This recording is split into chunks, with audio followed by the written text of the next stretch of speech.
अस्सलामु अलैकुम वरहमतुल्लाहि वबरकातुहू। ये आज हमारी क्लास है, साइंस की क्लास है। कौन सी साइंस है? साइंस की क्लास।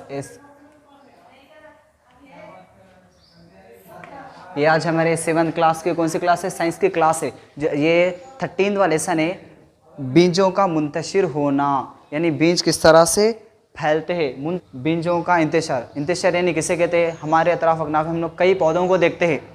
लेसन से ही मालूम है, 13वां लेसन है बीजों का इंतशार यानी बीजों का फैलना। बीज किस तरह से फैलते हैं एक जगह से दूसरी जगह, किधर, यानी नशर होना, फैलना। जिसे हम लोग क्या करते हैं, हमारे पास कई बेकार घास फूस वगैरह उखाड़ देते, वो लोग किस तरह से उगते होंगे? क्या ऑटोमेटिकली उगते होंगे या फिर बीजों को डाला जाता है? हमारे तरफ हम लोग देखते हैं कि एक घास उगता है या फिर पुदीने का, फिर टमाटे का झाड़ के लिए हम लोग बीज डाले बगैर वो लोग उड़ जाते हैं। बाज़ों का देखेंगे, आपके घरों के तरफ मुशाहिदा करिए आप लोग बीज भी नहीं डालते, लेकिन आपके घरों के पास घास वगैरह क्यों उगते हैं? वो किस तरह से मुंतशिर होते हैं? इस लेसन के मुंतशिर यानी फैलना, किस तरह से वो चीज़ फैलते हैं, क्यों उड़ते हैं वो लोग? चाहे तो एक जगह पे उड़ सकते हैं, वहाँ पर उठे, हमारे पास उठना क्यों ज़रूरी है? यानी बीजों का मुंतशिर किस तरह होता है, बीज क्यों मुंतशिर होते हैं, यानी बीज किस तरह से फैलते हैं। मैंने आपने कहा कि बीजों का मुंतशिर होना यानी फैलना, तो उसमें क्या है? बीज किस तरह मुंतशिर होते हैं, फैलना करना। उसके अलावा बीजों का मुशाहिदा करना, क्या तमाम बीजें एक जैसे रहती? सेम के बीज अलग रहते, कद्दू के बीज अलग रहते,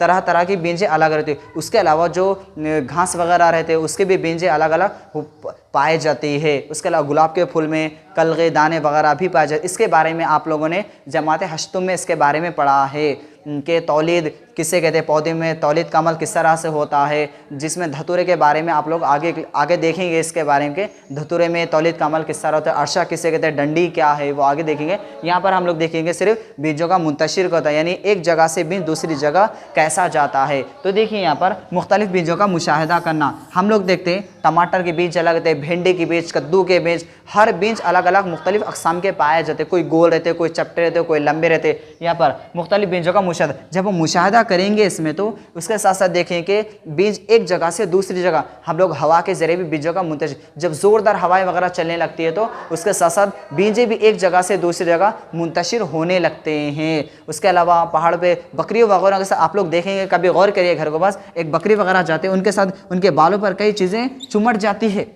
देखिए आप लोग चिमट कर, जैसे वो लोग झटकने लगते हैं रास्ते से, तो वहाँ पर वो बीज गिरना शुरू होते हैं, जिसकी वजह से वहाँ पर पौधे दोबारा नमू पाना शुरू होते हैं। जैसे वो बीज ज़मीन पर गिरते हैं, अगर वहाँ पर ज़मीन थोड़ी सी भी नमी हो गई, जिसकी वजह से नमी की वजह से दोबारा वहाँ पर पौधा नमूदार होना शुरू हो जाता है, जिसे बीजों का मुंतशिर होना कहते हैं। उसके साथ आप लोग खेलते वगैरह जंगलात वगैरह को भी जाते हैं, तो आपके कपड़े वगैरह से कई बीज चुमड़ जाते हैं, जिसकी वजह से आपके बूट शर्ट या फिर पैंट वगैरह, फिर चप्पल वगैरह बीज, जब आप लोग घर वगैरह को आते हैं तो पैरों से धोते, जिसकी वजह से बीज वहीं पर अगर मिट्टी है तो ज़मीन के अंदर नमू पाना दोबारा शुरू हो जाता है। उस जगह से कई झाड़ों का अमल फिर से शुरू होना शुरू हो जाता है। इस तरह से हवा के ज़रिए, पानी, बारिश के ज़रिए, पानी के ज़रिए, जानवरों के ज़रिए, इंसानों के हर एक के ज़रिए बीजों का मुंतशिर होना लाजमी है। अगर बीजों का मुंतशिर नहीं होंगे तो कहीं पर भी जंगलात वगैरह नहीं रहेंगे, एक बंजर ज़मीन बनकर रहेंगे, जिसकी वजह से बीजों का मुंतशिर होता है। ये तमाम चीज़ें हम लोग सोचते हैं कि हमारे घर के अरे झाड़ वगैरह क्यों उड़ गया। अगर आपको एक ज़ाहिरी सी मिसाल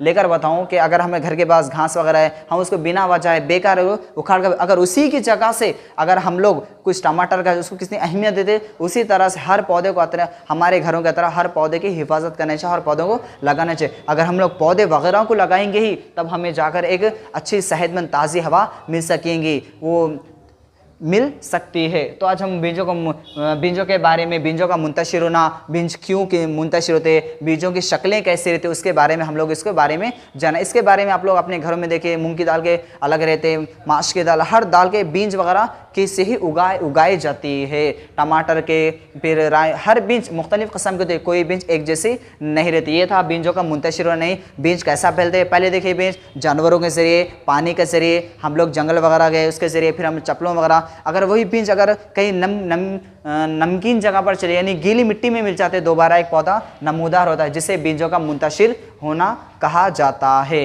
ये था बीजों का मुंतशिर होना। इसके अलावा और देखिए, अगर एक ज़ाहिरी सी मिसाल लेंगे, बीज क्यों मुंतशिर होते हैं? बीज एक ही जगह रह सकते थे ना, बीजों का मुंतशिर होना भी ज़रूर। अगर वो मुंतशिर हुए तो दूसरी जगह नहीं फैलेंगे, तो दूसरी जगह पौधे उग सकेंगे। कि आपने गौर करे कभी चिड़िया वगैरह भी पत्ते वगैरह झाड़ वगैरह पे बढ़ जाते हैं, जिसकी वजह से बीजों का मुंतशिर आसानी से होता है। ये था बीजों का मुंतशिर होना, यानी बीज किस तरह से फैलते हैं, यानी एक जगह से दूसरे जानवर के ज़रिए, इंसान के ज़रिए, फिर हम लोग जंगलात वगैरह को जाते हैं, जिसकी वजह से हमारे कपड़े वगैरह से बीज अटैच हो जाते हैं। अटैच होने की वजह से लोग नमकीन जगह पर गिर जाते हैं, दोबारा पौधे में नमूदार हो जाता है, जिसे बीजों का मुंतशिर होना कहते हैं।